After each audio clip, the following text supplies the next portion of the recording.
Assalamualaikum warahmatullahi wabarakatuh. Saya Febri Anggriani dengan NIM 240401211200028. Kali ini saya akan mempresentasikan pendahulu dari materi mengenai pendahuluan radioterapi, yaitu dari kelompok 5 bagian 1, 5 bagian 2, 6 bagian 1, dan juga 6 bagian 2. Dimulai dari materi kelompok 5 bagian 1, yaitu mengenai mesin perawatan untuk radioterapi berkas eksternal. Jadi berkas sinar X dan unit sinar X, di mana sinar X itu memiliki energi antara 60 kVp dan 50 MV.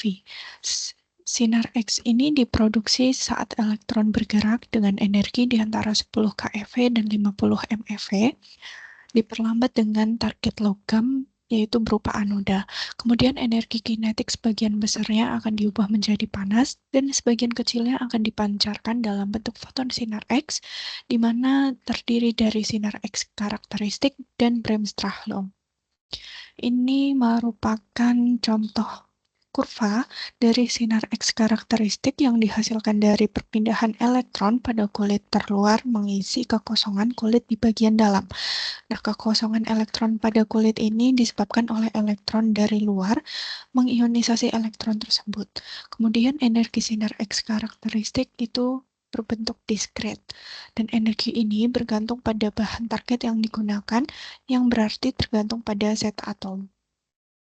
Ini merupakan contoh kurva dari sinar X Bremsstrahlung yang dihasilkan ketika elektron menuju inti atom yang memiliki energi kinetik, kemudian mengalami interaksi gaya Coulomb yang menyebabkan adanya perlambatan, sehingga memungkinkan elektron bisa saja berbelok dari lintasannya, sehingga mengalami perlambatan yang menyebabkan elektron tersebut akan kehilangan energi kinetiknya, dan energi yang hilang tersebut akan diubah dalam bentuk foton sinar X Bremsstrahlung.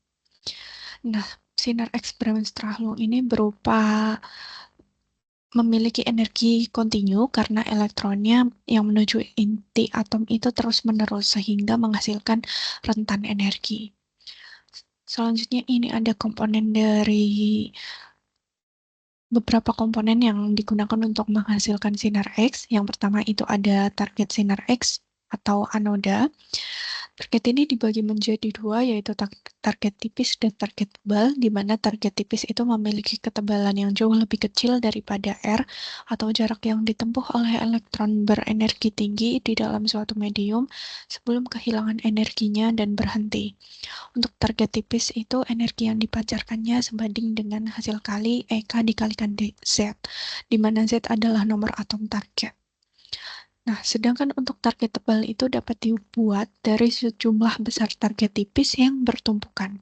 Kemudian intensitas dari spektrum target tebal itu dinyatakan dengan I dikalikan dengan HV sama dengan C dikalikan dengan Z dikalikan dengan EK min HV, di mana C adalah konstanta proporsionalitas dan HV adalah energi foton. Terdapat 3 sinar X yang digunakan dalam radiologi diagnostik untuk diagnosis penyakit dalam onkologi radiasi atau radioterapi untuk pengobatan penyakit yang terdiri dari sinar X superficial, sinar X orthovoltage, dan juga sinar X megavoltage. Kemudian sinar X klinis. Spektrum sinar X klinis itu terdiri dari spektrum garis yang merupakan karakteristik bahan target yang ditumpukan pada spektrum Bremsstrahlung kontinu. Nah, spektrum sinar X pada energi 100 keV, kemudian ini ada kurva yang menunjukkan spektrum target tipis. Parameter penentu kualitas sinar X itu terdapat bermacam-macam, yaitu diantaranya adalah spektrum foton, half value layer, nominal akselerasi potensial, dan juga penetrasi berkas ke media serta setara jaringan. HVL praktis itu digunakan untuk mendeskripsi kualitas sinar X dalam rentang energi sinar X superficial dan orthovoltage, tetapi tidak praktis dalam rentang energi megavoltage. Kemudian energi efektif berkas sinar X heterogen itu merupakan energi berkas foton monoenergi yang menghasilkan HVL yang sama dengan berkas heterogen. Sedangkan NAP itu digunakan untuk menggambarkan kualitas berkas megavoltage. Ini merupakan gambar dari mesin sinar X untuk radioterapi, yang dimana elektron yang menghasilkan berkas sinar X dalam tabung sinar X itu berasal dari filamen yang dipanaskan dan dipercepat dalam vakum menuju target oleh medan elektrostatis potensial konstan yang disuplai oleh generator sinar X. Komponen dari mesin sinar X itu ada tabung sinar X, kemudian pemasangan di langit-langit atau lantai untuk tabung sinar X, sistem pendingin target, ada konsol target, dan juga ada generator listrik sinar X. Kemudian mengenai berkas sinar gamma, yang dimana terdapat dasar-dasar dari sinar gamma. Yang pertama itu radioisotop yang sesuai untuk terapi eksternal. Itu ada sinar gamma dengan energi tinggi, kemudian aktivitas spesifik yang tinggi, selanjutnya waktu paruh yang relatif panjang, dan juga konstanta laju kerma udara spesifik yang besar. Selanjutnya ada sumber pemancar dari sinar gamma, itu ada 3, yaitu kobalt 60, CS137, dan juga EU158.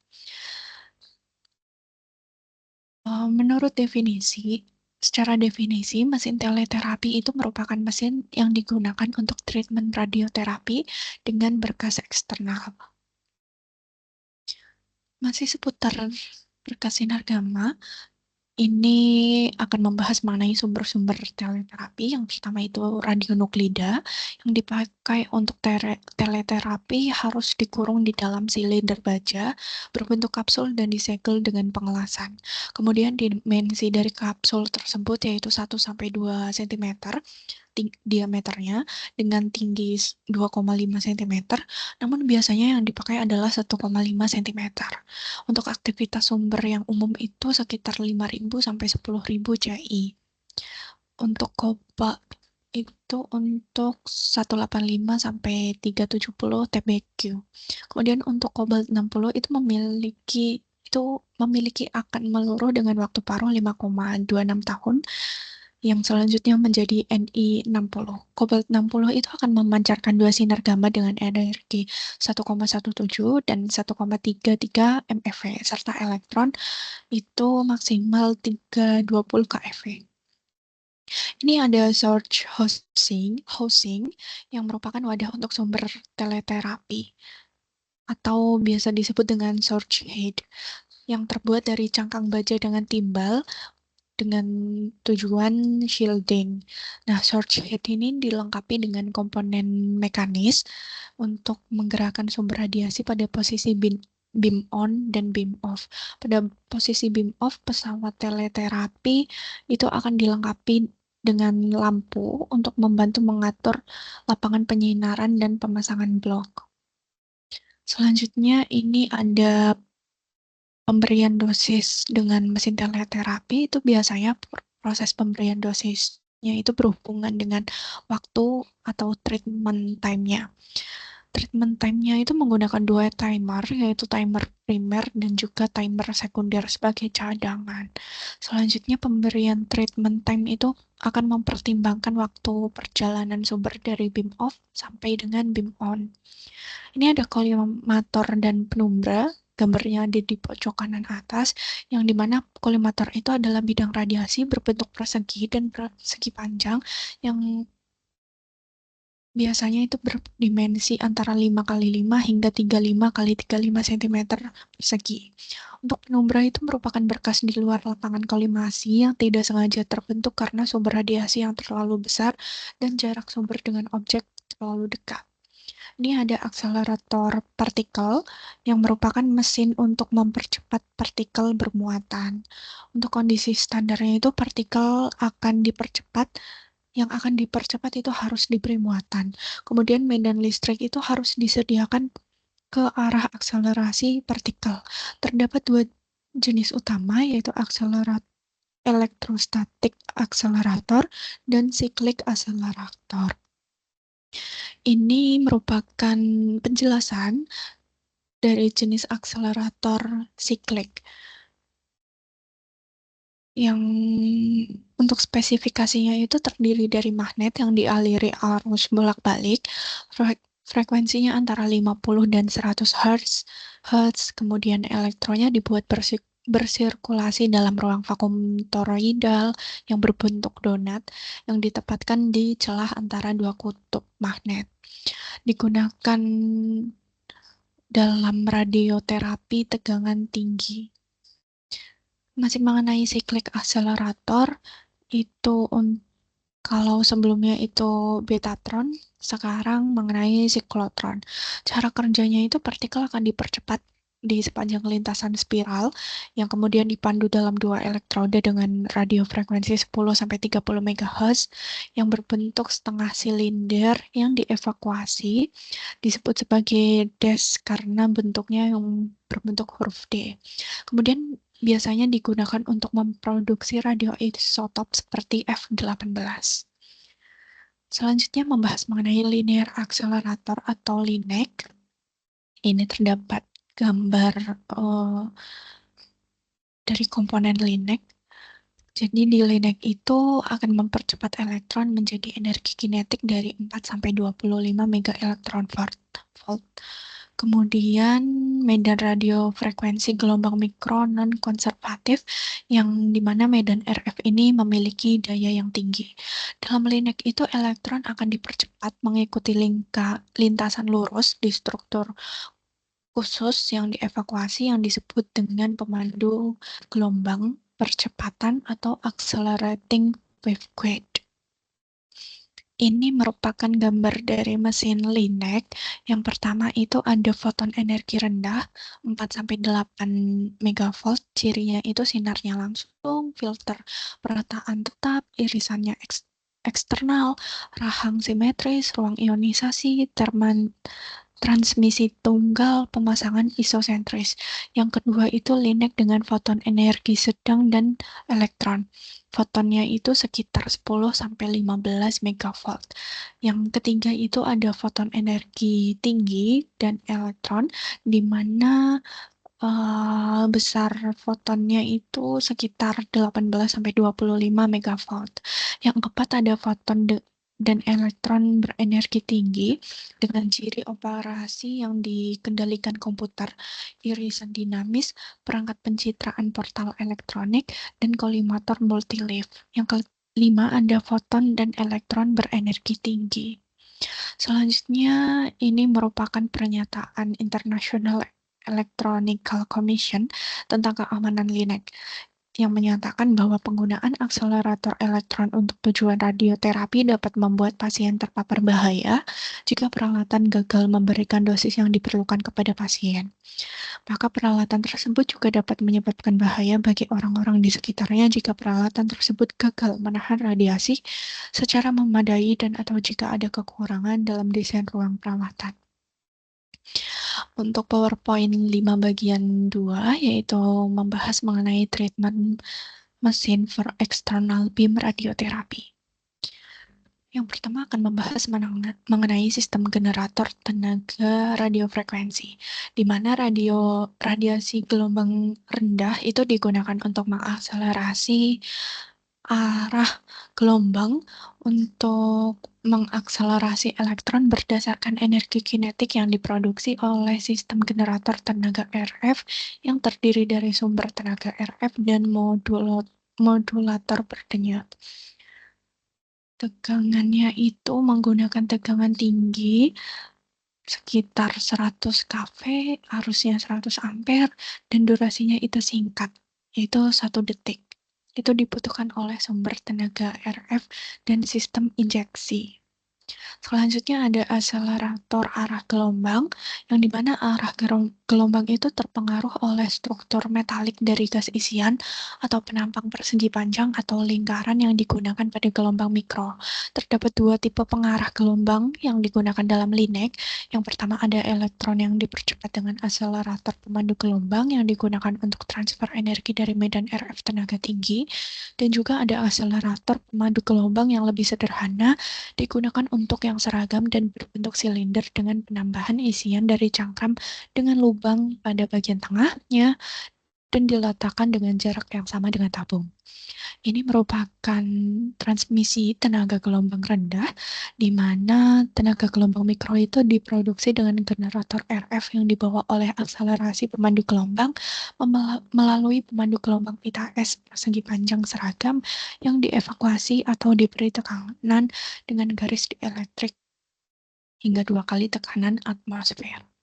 Selanjutnya, terdapat sistem tambahan yang membantu linek dari beberapa layanan yang tidak secara langsung terlibat dengan akselerasi elektron, namun memungkinkan untuk akselerasi dan linek dapat digunakan untuk operasi klinis.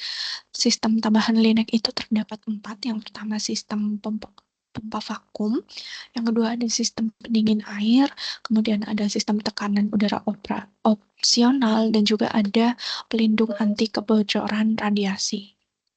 Selanjutnya ada transport sinar elektron, di mana pada linek ini energi rendahnya memiliki target tertanam pada pemandu gelombang akselerasi dan tidak diperlukan pengangkutan sinar antara pandu gelombang akselerasi dan target. Terdapat 3 sistem pembelokan elektron. Yang pertama itu ada pembelokan 90 derajat, yang kedua ada pembelokan 270 derajat atau akromatik, yang ketiga ada pembelokan 112,5 derajat atau slalom. Berikutnya ada kepala terapi linek yang berisi beberapa komponen yang mempengaruhi produksi, pembentukan, pembelokan, dan pemantauan fokus klinis dan berkas elektron. Terdapat komponen penting yang ditemukan pada kepala tipikal dari linek generasi keempat atau kelima. Kemudian sinar foton klinisnya itu diproduksi dengan target perataan dari filter kombinasi. Sedangkan sinar elektron klinisnya diproduksi dengan menarik target dan meratakan filter dari berkas. Berikutnya ada produksi sinar foton linek, di mana sinar foton klinis itu memancar dari linek medis yang memproduksi target sinar X dan dilakukan penyaringan untuk peralatan. Linek energi tinggi itu dapat digerakkan. Oke, kemudian ini ada kolimasi berkas yang merupakan proses membentuk dan mengatasi ukuran serta bentuk berkas radiasi pada mesin linek yang digunakan dalam radioterapi. Tujuannya untuk mengarahkan radiasi secara tepat ke tumor, meminimalkan dosis radiasi pada jaringan sehat di sekitarnya. Terdapat 3 komponen utama, yaitu kolimator primer, kolimator sekunder, dan multi-leaf kolimator. Berikutnya ada produksi sinar elektron klinis dalam linek. Linek itu tidak hanya menghasilkan sinar X foton untuk terapi radiasi, tetapi juga dapat menghasilkan berkas elektron. Nah, proses produksi berkas elektron pada linek itu secara garis besar dibagi menjadi 3. Yang pertama pengalihan berkas, yang kedua penyesuaian arus, dan yang ketiga itu keluar dari sistem. Dan terdapat 2 cara untuk mengubah berkas elektron yang sempit menjadi berkas yang lebih luas untuk terapi, yaitu menggunakan hamburan dan juga menggunakan pemindaian. Selanjutnya ada sistem pemantauan dosis, di mana ini merupakan sistem yang sangat penting untuk memastikan keamanan dan akurasi dalam memberikan terapi radiasi, yang berfungsi untuk memantau dosis radiasi yang diberikan kepada pasien, serta parameter-parameter lain seperti energi, kerataan, dan simetri berkas radiasi. Terdapat 3 komponen utama, yaitu ruang ionisasi, elektrometer, dan juga sistem kontrol. Berikutnya ada radioterapi dengan proton, neutron, dan ion berat. Jadi terdapat beberapa pusat medis yang menggunakan partikel yang lebih berat seperti neutron, proton, dan ion berat untuk terapi radiasi.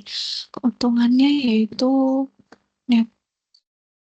neutron, proton, dan ion berat. Namun kendalanya itu menggunakan partikel berat itu biaya dan juga ketersediaannya. Selanjutnya ada pertimbangan perlindungan atau shieldingnya, di mana ruang perawatan radioterapi itu kan harus dirancang dengan sangat hati-hati untuk melindungi staf staf medis, pasien, dan juga masyarakat umum dari radiasi. Sehingga terdapat poin-poin penting yang harus dipertimbangkan, meliputi jenis bahan pelindung, faktor yang mempengaruhi ketebalan dinding, peran fisikawan medis, dan juga harus sesuai dengan peraturan yang berlaku. Kemudian ada unit teleterapi kobalt 60 dibandingkan dengan LINAC. Di teleterapi kobalt 60 dan LINAC itu merupakan dua jenis mesin yang digunakan dalam radioterapi untuk mengobati kanker.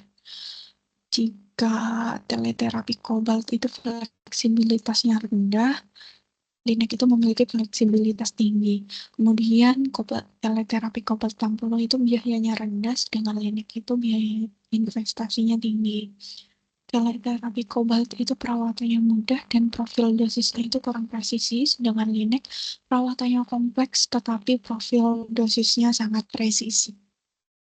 Ini merupakan yang A itu merupakan gambar mesin teleterapi kobalt Teratron Equinox, yang B itu mesin merupakan diagram skematik dari unit kobalt yang digambarkan pada perangko.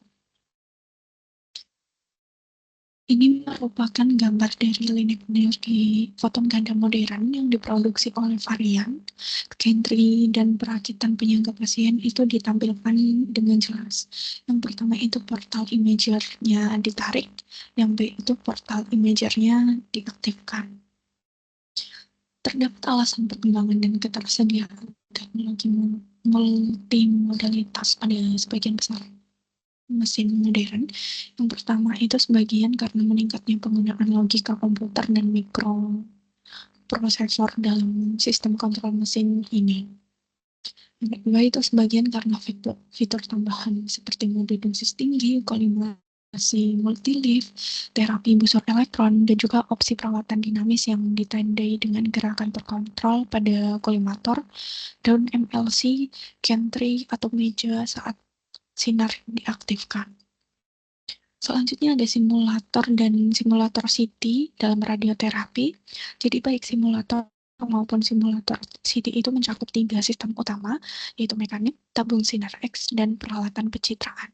Terdapat langkah utama dalam pelokalan target dan desain bidang yang meliputi pengumpulan data pasien, pelokalan target dan struktur yang berdekatan, definisi dan penandaan sistem koordinat pasien, desain bidang perawatan, transfer data ke sistem perencanaan perawatan atau TPS, dan juga produksi gambar untuk verifikasi perawatan. Ini merupakan simulator dari radioterapi yang menggunakan tabung sinar X diagnostik pada gantry berputar untuk meniru geometri mesin terapi mega voltage seperti terapi unit teleterapi kobalt 60 dan juga LINAC isosentrik. Ini merupakan gambar dari komputer tomografi simulator di mana mejanya rata, kemudian terdapat sistem penandaan laser, dan juga terdapat simulator virtual. Selanjutnya ada training recruitment, di mana penggunaan peralatan radioterapi yang baik yang kompleks itu memerlukan pelatihan yang baik untuk meminimalkan risiko kecelakaan. Sehingga laporan AIE dan AAPM itu menyoroti pentingnya keselamatan dalam penggunaan akselerator medis. Berikutnya yaitu materi dari kelompok 6 bagian 1 yang akan membahas mengenai sinar foton eksternal secara aspek fisiknya.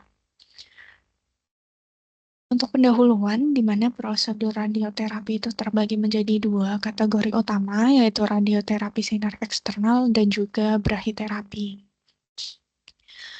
Kemudian ini ada besaran untuk sinar foton yang meliputi fluensa foton dan laju fluensa foton. Kemudian ada fluktuasi energi dan laju fluktuasi energi. Foton itu didefinisikan sebagai hasil bagi jumlah foton yang memasuki bola imajiner dengan luas penampang, sedangkan fluktuasi energi itu menggambarkan aliran energi dalam sinar foton dan didefinisikan sebagai jumlah energi yang melintasi suatu area. Yang ketiga ada kerma di udara. Untuk berkas foton monoenergik di udara, kerma pada suatu titik tertentu sebanding dengan flux energi atau fluensa foton. Terdapat dua komponen utama dari kerma. Yang pertama kerma tumbukan dan yang kedua kerma radiatif. Poin keempat akan membahas mengenai paparan di udara. Jadi tabrakan udara kerma di udara itu berhubungan dengan paparan di udara. Dengan hubungan seperti tertera pada layar. Selanjutnya ada dosis terhadap massa kecil medium di udara yang juga dikenal sebagai dosis di ruang bebas, di mana dosis ini digunakan untuk mengkarakterisasi keluaran unit radiasi dan untuk mendapatkan dosis refraksi dosimetrik untuk yang melibatkan jaringan udara atau TAR dan faktor hamburan puncak atau PSF. Selanjutnya ada sumber sinar foton, di mana sumber foton itu bersifat isotropik atau non-isotropik dan memancarkan berkas foton monoenergi atau heterogen. Sumber foton yang paling umum itu digunakan dalam onkologi radiasi adalah mesin sinar X, sumber radioisotop teleterapi, dan juga LINEC. Masih mengenai sumber sinar foton, yaitu semua foton dalam berkas foton monoenergetik itu memiliki energi yang sama. Kemudian sinar X itu biasanya isotropik dan menghasilkan berkas foton monoenergi, sedangkan target sinar X itu merupakan sumber non-isotropik yang menghasilkan spektrum foton heterogen. Selanjutnya membahas mengenai inverse square law atau hukum kuadrat terbalik. Jadi kita dapat mengasumsikan tidak ada interaksi foton yang terjadi di udara antara area A dan area B seperti yang tertera pada gambar. Dengan besaran-besaran seperti paparan, kerma udara, dan dosis untuk massa kecil di udara itu mengikuti hukum kuadrat terbalik. Kemudian ada penetapan of photon beam into pasien, di mana berkas foton itu diatur oleh hukum kuadrat terbalik, kemudian berkas foton itu yang merambat melalui phantom atau pasien akan dipengaruhi tidak hanya oleh hukum kuadrat terbalik, tetapi juga oleh atenuasi dan hamburan berkas foton di dalam phantom atau pasien. Nah, ketiga efek ini akan membuat deposisi dosis di dalam phantom atau pasien itu menjadi proses yang rumit dan penentuannya menjadi tugas yang kompleks. Selanjutnya ada penetration of photon beam into patient, masih sama, di mana distribusi dosis tipikal untuk berkas foton eksternal itu akan mengikuti pola umum yang diketahui.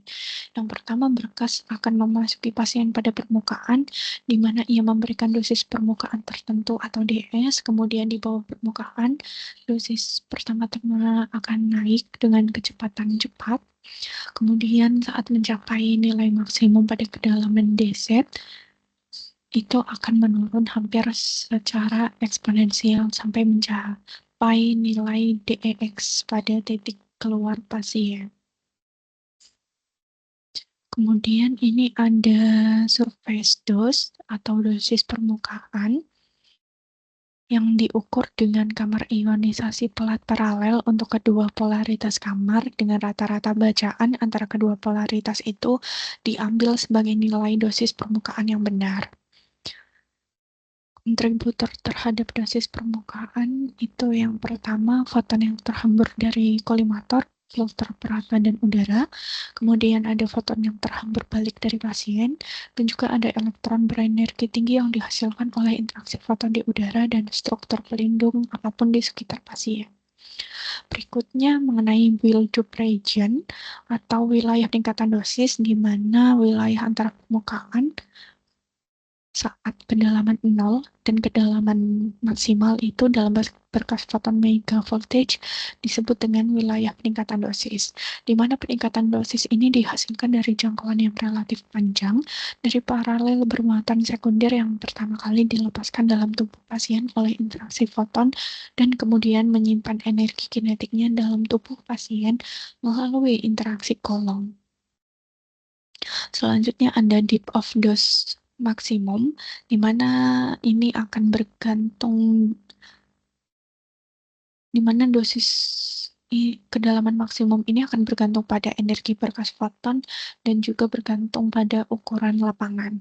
Nah, ukuran lapangannya itu Zmax-nya akan meningkat seiring dengan energi berkas foton, dan untuk lapangan berukuran 5 x 5 cm persegi, nilai nominal Zmax-nya seperti pada tabel di bawah.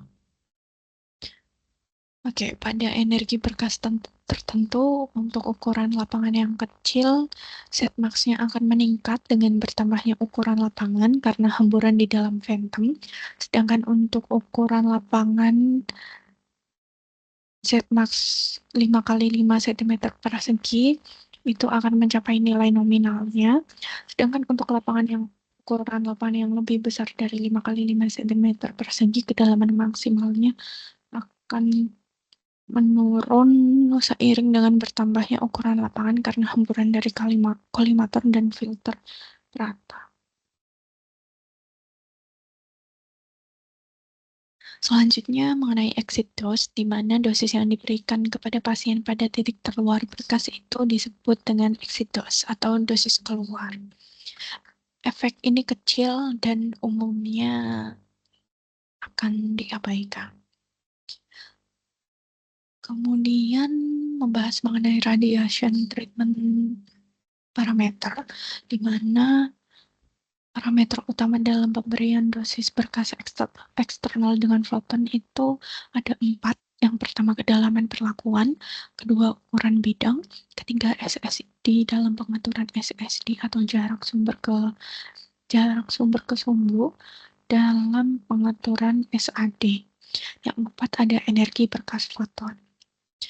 Oke, untuk pertama akan membahas mengenai radiation beam field size, di mana 4 kelompok umum bentuk bidang itu digunakan dalam radioterapi. Yang pertama, bentuk persegi dan persegi panjang. Yang kedua akan berbentuk melingkar. Yang ketiga akan berbentuk tidak beraturan.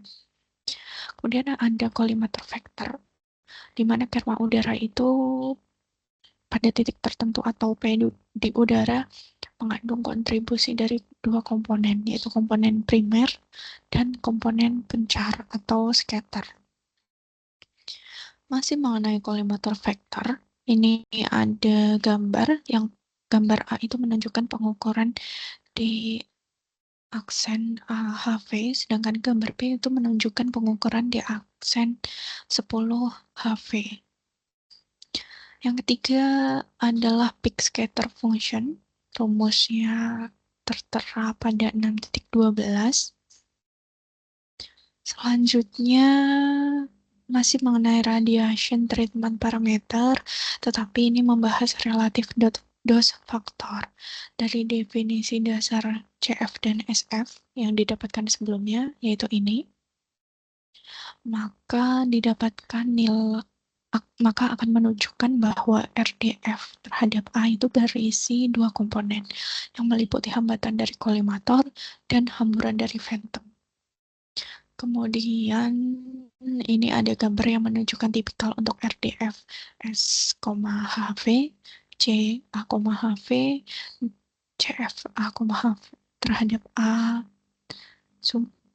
dan HV, dan SF terhadap A dan HV. Yang terhadap ukuran bidang A untuk berkas kobalt 60. Ketiga fungsi ini akan dinormalisasi menjadi 1. Masih mengenai relatif dose faktor, tadi didapatkan persamaan 6.3, yaitu persamaan perhitungan dari RDF, yang merupakan perkiraan pertama di mana bidang A itu mewakili bidang yang diatur oleh mesin kolimator dan bidang B adalah bidang yang tidak beraturan sebenarnya pada permukaan pasien. Selanjutnya adalah central axis deep dose in water atau yaitu search to surface distance setup. Yang pertama persentase deep dose atau PDD, di mana PDD ini akan bergantung pada 4 parameter, yaitu kedalaman, phantom atau Z, ukuran bidang atau A, SSD atau F, dan energi berkas foton atau HV. Dosis pada titik Q, yaitu titik dengan jarak Z dari permukaan phantom, itu mengandung dua komponen, yaitu komponen utama dan scatter. Komponen utama itu seperti pada rumus persamaan 6.35, sedangkan komponen scatter itu akan mencerminkan kontribusi relatif radiasi hampuran terhadap dosis di titik Q. Nah, ini terdapat 3 bagian. Yang pertama untuk konstanta ZFHV, PDD itu akan meningkat seiring bertambahnya A karena meningkatnya kontribusi pencahar ke titik-titik pada sumbu pusat. Kemudian untuk konstanta ZA dan HV, PDD akan meningkat seiring dengan meningkatnya F karena efek penurunan Z pada faktor kuadrat terbalik yang mengatur komponen utama berkas foton. Selanjutnya untuk konstanta ZA dan F, PDD-nya akan melebihi Zmax, meningkat seiring dengan peningkatan energi berkas karena penurunan beam attenuation. Selanjutnya ada scatter function. Dalam perhitungan dosis radiasi itu seringkali diinginkan untuk memisahkan penyebaran komponen dari total dosis di Q. Mirip dengan PDD fungsi scatter, S juga bergantung pada 4 parameter, yaitu kedalaman, ukuran bidang, SSD, dan juga energi berkas. Untuk materi bab 6 bagian 2 masih mengenai sinar foton eksternal, yaitu aspek fisiknya. Yang pertama, dosis kedalaman sumbu pusat di dalam air itu jika dilihat menggunakan pengaturan jarak sumber ke sumbu. Jadi sebagian besar unit megavoltase itu akan dipasang secara isosentrik dengan SAD 80 cm atau lebih umumnya itu 100 cm. Hal ini untuk memungkinkan opsi perawatan yang lebih fleksibel. Selanjutnya, tisu air ratio atau TAR yang awalnya diperkenalkan oleh Jones untuk menyederhanakan perhitungan dosis dalam radioterapi rotasi, namun penggunaannya kemudian diperluas untuk iradiasi isosentrik dengan beberapa bidang isosenter. TAR itu paling andal diukur menggunakan ruang ionisasi, namun pengukurannya jauh lebih rumit dibandingkan dengan PDD. Ini ada persamaan yang menunjukkan hubungan antara TAR dan juga PDD. Selanjutnya ada scatter air ratio, yang dimana ini merupakan parameter dalam radioterapi untuk mengukur kontribusi hamburan radiasi di udara pada dosis total di titik tertentu. Scatter air ratio ini diperoleh dengan memisahkan komponen utama hamburan dari komponen utama dalam tisu air ratio. Ini merupakan persamaan yang menunjukkan hubungan antara SAR dan S. Selanjutnya ada tisu phantom ratio dan tisu maksimum ratio, di mana konsep TAR itu bekerja dengan baik dalam pengaturan isosentris untuk energi foton, namun pada sinar X megavoltase yang dihasilkan oleh linek berenergi tinggi, konsep ini tidak dapat diterapkan dengan baik karena kesulitan dalam mengukur dosis terhadap massa kecil air di udara pada energi tersebut. TPR khusus itu akan ditentukan untuk kedalaman referensi Zref yang sama dengan kedalaman dosis maksimum Zref yang disebut sebagai rasio maksimum jaringan atau TMR. Di sini terdapat persamaan dari hubungan antara TMR dan juga PDD. Selanjutnya ada scatter maksimum rasio, seperti halnya pemisahan TAR menjadi komponen utama dan komponen hamburan. TAR juga dapat dipisahkan menjadi komponen utama dan komponen hamburan yang disebut sebagai rasio maksimum hamburan atau SMR. Selanjutnya ada ratio of axis and beam profile, di mana perbandingan luar sumbu antara off axis ratio dan OR atau perbandingan luar sumbu yaitu merupakan perbandingan antara dosis pada titik tertentu di luar sumbu pusat berkas terhadap dosis pada sumbu pusat berkas pada kedalaman yang sama. Teori ini akan memungkinkan perhitungan distribusi dosis yang lebih akurat di seluruh medan radiasi.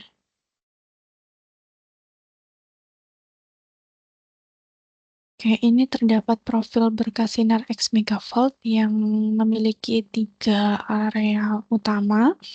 Yang pertama itu area pusat atau center yang merupakan bagian tengah profil berkas hingga sekitar 1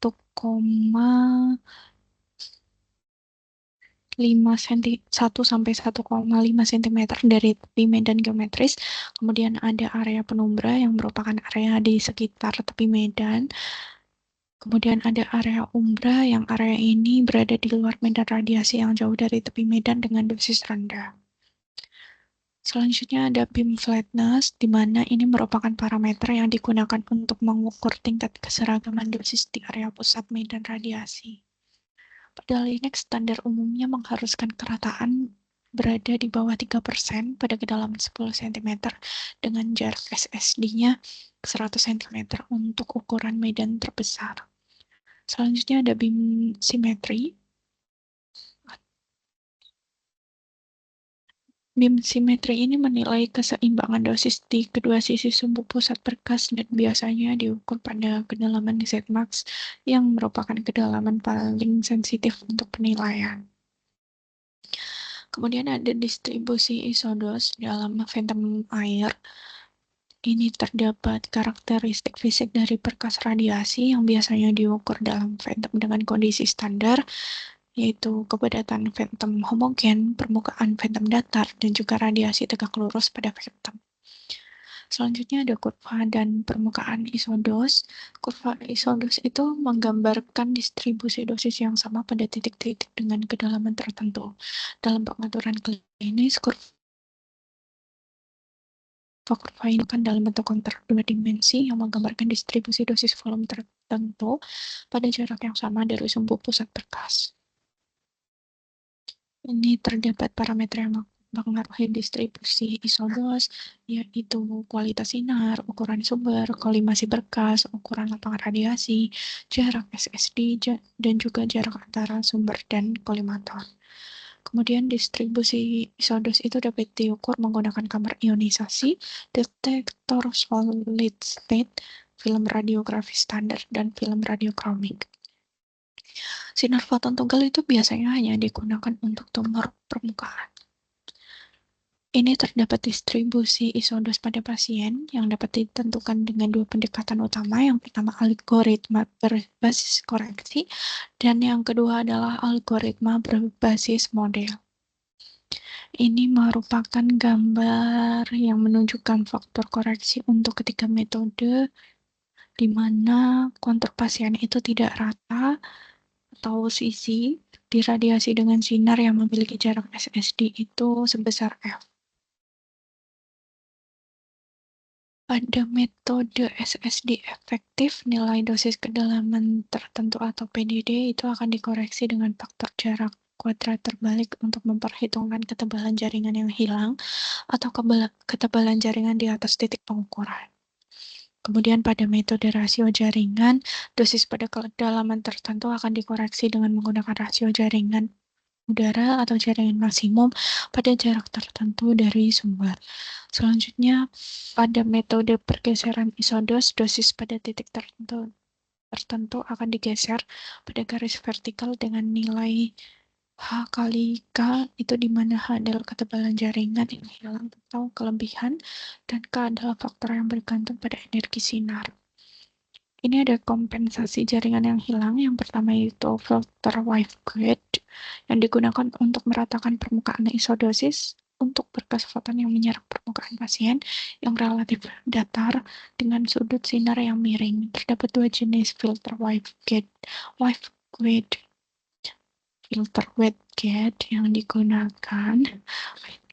Yang pertama itu waveguide fisik dan yang kedua waveguide dinamis. Selanjutnya ada bolus yang merupakan bahan mirip jaringan yang akan ditempatkan langsung pada permukaan kulit untuk meratakan kontur pasien yang tidak rata. Selanjutnya ada kompensator yang digunakan untuk menghasilkan efek yang mirip dengan bolus namun tetap menjaga perlindungan kulit dari radiasi foton megavolt. Selanjutnya ada koreksi untuk inhomogenitas jaringan, di mana ini akan di mana pengaruh inhomogenitas terhadap distribusi dosis radiasi itu bergantung beberapa faktor, di antaranya adalah jumlah, kepadatan, nomor atom, inhomogenitas, serta kualitas berkas foton. Pengaruh ini dibagi menjadi dua kategori. Yang pertama peningkatan atau penurunan atenuasi berkas primer, yang kedua peningkatan atau penurunan fluks elektron sekunder. Dapat tiga wilayah utama yang diperhitungkan dalam konteks inhomogenitas. Yang pertama wilayah 1 yang berada di depan inhomogenitas. Yang kedua ada wilayah 2 yang berada di dalam inhomogenitas. Dan yang ketiga ada wilayah 3 yang berada di luar inhomogenitas. Kemudian terdapat 4 metode empiris untuk memperkirakan dosis di ventum air. Yang pertama metode Tarter tissue air ratio, yang kedua metode terhukum pangkat, yang ketiga metode terekuivalen, yang keempat metode pergeseran isodosis. Kemudian ada algoritma berbasis model untuk menghitung distribusi dosis pada pasien yang dikelompokkan menjadi 3 kategori utama. Yang pertama perhitungan analitik sederhana, yang kedua metode konvolusi superposisi, yang ketiga metode Monte Carlo.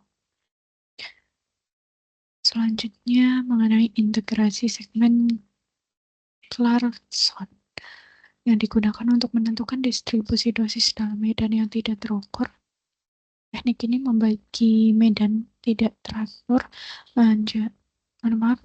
sebelumnya integrasi segmen Clarkson itu digunakan untuk menentukan distribusi dosis dalam medan yang tidak teratur.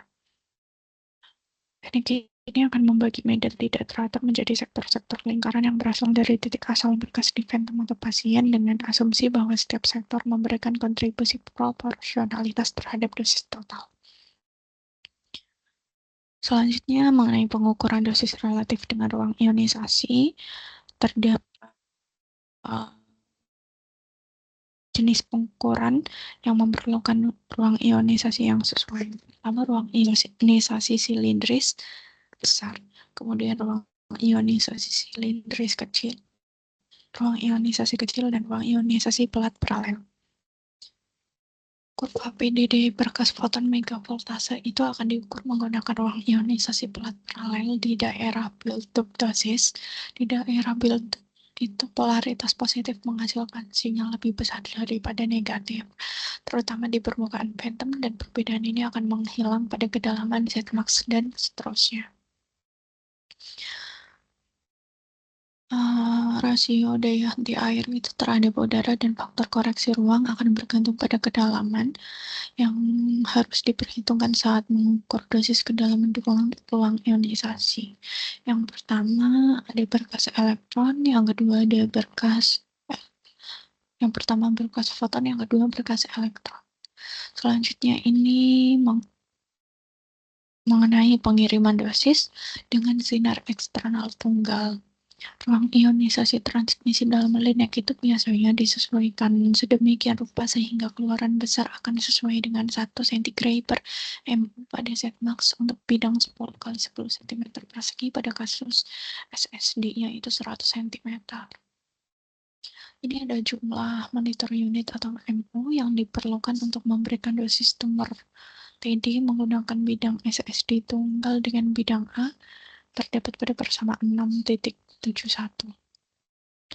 Kemudian ada contoh perhitungan dosis. Selanjutnya ada waktu koreksi Rana yang didefinisikan sebagai waktu yang harus ditambahkan atau dikurangi dari waktu perawatan yang dihitung TC untuk memberikan dosis yang ditentukan secara akurat kepada pasien. Sekian presentasi dari saya, kurang lebihnya mohon maaf. Wassalamualaikum warahmatullahi wabarakatuh.